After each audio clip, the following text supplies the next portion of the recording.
first of all, I want to say I jogged for like probably consistently for like a year straight, 5, 6, 7, 8 years ago, okay? As a way of staying healthy and losing weight. For the most part, I lost a lot of weight, but don't get me wrong, I was eating less as well. So this is all the steps you've got to do to be a good jogger. You've got to like check the temperature. If it's less than 10 degrees, no, not going to happen. Just way too freaking cold. As you run, your face is sweating and the ice air is hitting your face. And it's like, basically become this as you're running, is that like the hair's hitting you. So you're basically sweating quite heavily because your internal temperature is really hot because your muscles are like really going for it. But then the outside skin is icy cold. So your body's doing this like mixed thing where it's like trying to keep hot and keep cold at the same time. Oh my God, it's the most awful feeling in the world, man. And if it's raining, it's a no-no. If it's snowing or it's icy, that is also a no-no. You're going to slip and hurt yourself. Also, if it's really windy, any more than 20 miles an hour speed, you will be running against the wind and you could feel the wind pushing you back. It makes the experience so frustrating. I did one full year of jogging, lost a lot of weight. It was really productive, but I could never do it again. The number one reason I could never do it is jogging just sucks. I just don't find it very fun. It is a really fantastic way of losing weight. It's so freaking hard. So there is science behind running, okay? Why jogging is so an effective way of losing weight. So human beings are hunters. One thing you see typically about predators in the wild is that they can never run for really long durations. Like for instance, cheetahs, like they're the fastest land mammal on Earth, but they can only maintain that speed for like 5 seconds. And what you notice generally about mammals who are predators is they don't tend to run for like very long durations. They're very short, quick durations to run, grab their prey, and then feast upon the meats. Listen to me. This is the only time I've enjoyed running the most. It's like 10 degrees outside. There's no wind. There's no rain. You go outside and you run and you listen to some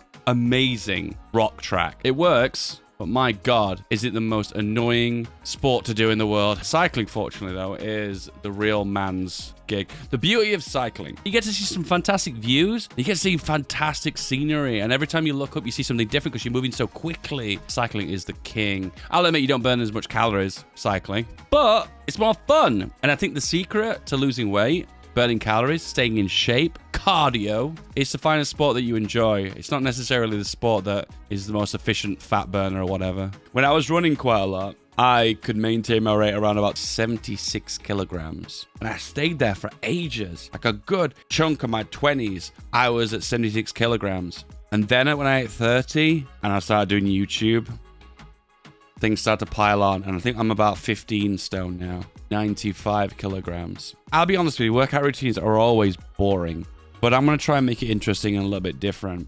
So I found something that works quite well with me, okay? I have a limited lung capacity due to my pre-existing conditions. I want to get the most out of the least amount of time possible exercising, making the most of the time that I've got, put it that way. I don't want to be at the gym for 2 hours, so I want to like try and minimize the amount of exercise I'm doing as a smallest possible time period possible, but the maximum amount of gains. So I don't really want to be exercising any more than 15 to 30 minutes a day. So this is the Android app that I use. High intensity interval training. So what is HIIT? I've talked about this before on the Feed Tommy podcast. High intensity interval training is training for a very short period of time, but very high intensity, and then resting in between. So this is 20 minutes on the exercise bike, really hammering it, pushing to the absolute limit that you can go until the stage where your muscles are burning, you're gasping for breath, and your heart's ripping out your chest. Then you have 10 seconds of rest, and then you do that basically 8 times over and over and over and over again. And the idea behind this is you make the most of the time that you're exercising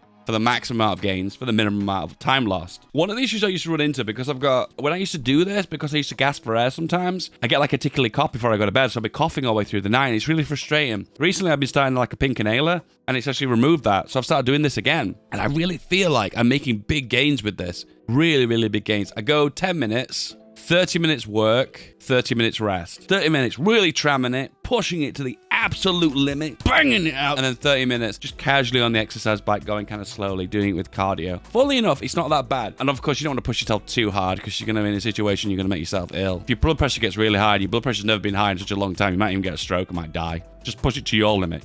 But anyway, what I found with this, I'm sleeping significantly better. I put my head on my pillow, boom, gone. No pissing in the night, no waking up unnecessarily. I woke up roughly around about 8 a.m. every single day, and I feel so refreshed. I feel like I could not go back to sleep after that. Because usually I wake up and I'm feeling a bit drowsy. I'm like, oh, I could probably do with an extra hour or two. When I wake up after I've done this the previous night, I feel so good. Yeah, this is basically min-maxing IRL. My love for min-maxing isn't a coincidence. I feel like min-maxing is the secret to doing everything more efficiently. When I discover something really small, like a bedtime routine that's just a little bit more optimal, and therefore I save time and I don't have to piss about spending forever in the bathroom, dude, that's the life for me, my dude. That's the life. One thing I have noticed though is I used to watch TikTok a lot before bed, and for some reason, I don't know what's going on with TikTok. Maybe it like activates all your dopamine receptors or some shit, but man, it keeps me awake and it like frustrates me almost. It's kind of strange. I feel like if you can do more than 20 reps of something, at that point, you're not actually gaining that much anymore. You're kind of doing cardio. Generally between 6 to 12 reps or 3 to 6 sets. Wow, 6 to 12. Wow. I will say this as a guy though. Guys generally